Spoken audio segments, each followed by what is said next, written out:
សេងរីសួស្ដីជោគជ័យល្អ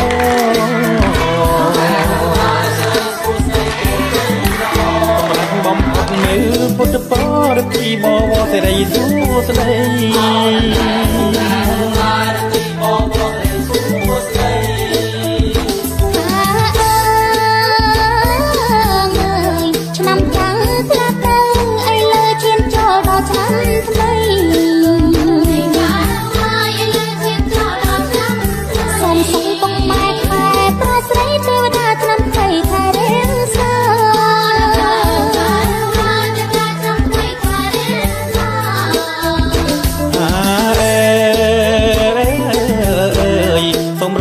ที่ปอใจ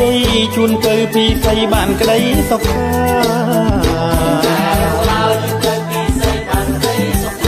ថ្មីចិនថ្មីល្អថ្លៃថ្លាកុំឲ្យសង្សារផ្លាំងប្រូថ្មី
សូមប្រសិទ្ធទីពរជ័យជួនទៅពីស្អីបានក្តីសុខ